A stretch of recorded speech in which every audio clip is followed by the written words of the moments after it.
parle de la commission Galland, mais je vous le dis tout de suite, là, je vous en parle d'un point de vue politique. Ce que je vais vous faire dans les prochaines minutes, c'est une analyse politique. On le sait, là, sur le fond, ça a coûté trop cher, ça a coûté au-dessus d'1 milliard, on nous a pas tout dit, on est choqué, on a raison de l'être, on est doublement choqué que beaucoup, mais beaucoup de monde, pour avoir leur permis de conduire, leurs immatriculations, ont perdu du temps, sont allés faire des files d'attente. Tout ça, il n'est pas question de minimiser la gravité. C'est une crise réelle. Maintenant, là, je vous dis, dans les prochaines minutes, je vais faire l'analyse politique, parce qu'autant l'affaire est grave, autant la façon dont la CAQ et François Legault ont géré ça, c'est en train de tourner en catastrophe politique. Sincèrement, là, c'est en train de prendre des proportions qui dépassent encore la gravité de l'événement lui-même. Bon, commençons par le commencement, là. C'est à la base. C'est quoi l'enjeu là, des problèmes de la SAAQ, de sa clique, du fiasco? Il y en a quelques-uns. Des dépassements de coûts, ça, je pense qu'on le sait. Bon, un problème donc de dépassement de coûts. Est-ce que tout l'argent a été bien utilisé ou est-ce qu'il y a eu des malversations? Une petite question-là, genre de question que l'UPAC aurait pu enquêter. Il y a eu des failles dans la gestion, aucun doute là-dessus. Il y avait des faiblesses là, chez les gestionnaires de la SAAQ. Il y a eu un manque de transparence du gouvernement. Qu'est-ce qu'il savait, qu'est-ce qu'il savait pas, on ne le sait plus encore exactement. Là, il y a des contradictions, mais c'est sûr qu'il y a un certain point que le gouvernement aurait pu nous dire, même s'il n'y avait pas le chiffre exact, on s'en va vers des dépassements de coûts. Il y a eu un manque de transparence du gouvernement.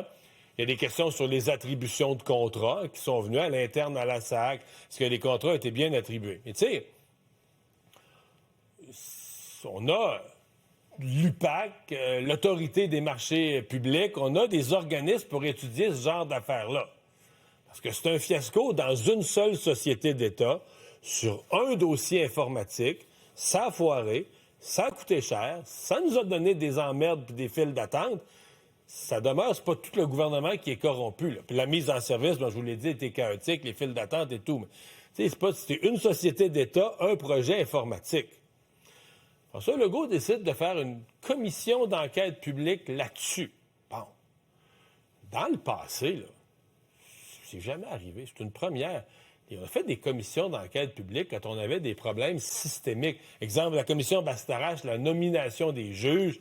Il y avait des accusations qu'il y avait un système de nomination des juges, des gens qui avaient financé le parti ou des affiliations partisanes. Mais tu sais, il y avait un questionnement, c'est pas juste sur une nomination, sur tout le système. La commission Charbonneau, bien là, c'était toute la construction municipale, etc., le financement politique, tout y passait. À la DPJ, oui, il y a eu, ça a été déclenché par la fillette de Granby, mais il y avait tout un questionnement. Tu sais, ça sortait dans toutes les régions que le système de la DPJ. Alors là, on a une commission d'enquête publique sur une affaire. C'est pas tout le système, c'est grave. C'est choquant ce qui est arrivé. Comme contribuable, ça nous écœure. Comme automobiliste, si on a fait la file d'attente, ça nous écœure. Mais je veux dire, c'est une société d'État, un projet informatique, c'est une affaire. Et là, on a une commission d'enquête publique là-dessus.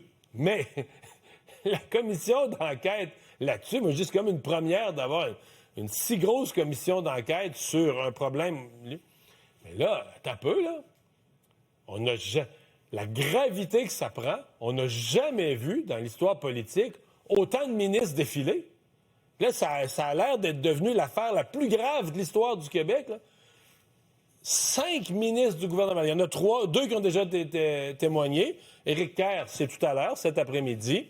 Les 2 qui ont été présidents du Conseil du Trésor vont témoigner plus tard dans la semaine. Et là, c'est pas fini, semble-t-il. La commission va convoquer. Écoutez, pour l'instant, c'est peut-être. Hier, on disait qu'on étudiait la possibilité, mais de convoquer le premier ministre. Il y a quand même un précédent. Jean Charest avait été interpellé par la commission Bastarache. Moi, je pense que François Legault va être interpellé. Écoute, si la commission a parti cette rumeur-là, ils sont sérieux. Là. Tu ne pars pas une rumeur. Wow, on va peut-être inviter le premier ministre. Non. Quand tu commences à parler d'inviter le premier ministre, d'après moi, c'est parce que ta décision est prise, puis tu vas forcer le premier ministre à venir témoigner à la barre. Donc, 5 ministres, puis le premier ministre. Je vous fais un parallèle.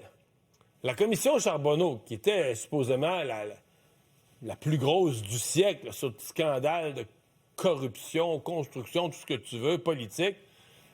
Le gouvernement Charest avait eu 2 ministres seulement qui avaient témoigné. Pas 5, 2. Puis pas le premier ministre lui-même, là.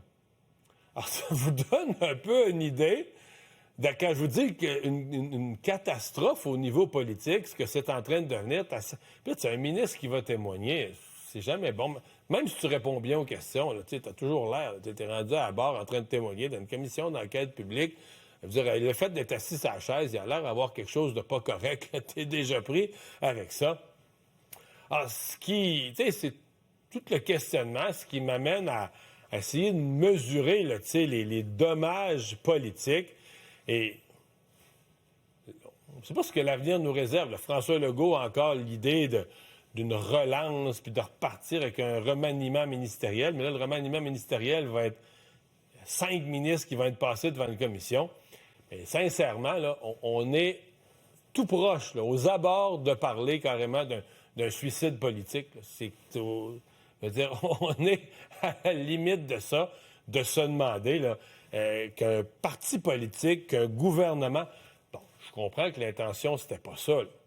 L'intention, c'était de dire, là, nous autres, on a eu un scandale à la SAAC, puis vous allez voir que nous autres, le gouvernement là, de la CAQ, on est plus blanc que blanc, puis on n'a pas peur, puis on va en faire une commission d'enquête. Nous autres, là, on va montrer qu'on est transparent et qu'on n'a rien à cacher. Le résultat, tu fais une commission d'enquête, puis la commission d'enquête est en train de t'auto-détruire. Je ne sais pas jusqu'à quel point, à ce moment-ci, François Legault ne regrette pas la création de cette commission et la dimension que ça prend. Puis, est-ce qu'on va vraiment apprendre tant de choses que ça? Pour l'instant, là, tout reste embrouillé. Oui, au gouvernement, ils savaient, mais ils ne savaient pas tout. La SAC leur en cachait un peu. Les ministres ne posaient pas assez de questions. Mais ça, on savait tout ça. En passant, là, on savait tout ça avant le début de la commission. La commission va peut-être en éclaircir un peu. Je me croise les doigts. Pourrait-elle amener des recommandations qui vont améliorer dans l'avenir les dossiers informatiques? Moi, c'est le bénéfice que je me permets d'espérer, qu'on ait des recommandations, puis que les prochains, qu'à date, là, tout gouvernement de toutes les couleurs, les projets informatiques, ça a toujours viré au bordel au gouvernement. Peut-être que dans l'avenir, on fera mieux avec les leçons de la commission. Mais pour l'instant, les dommages politiques pour le gouvernement Legault sont épouvantables.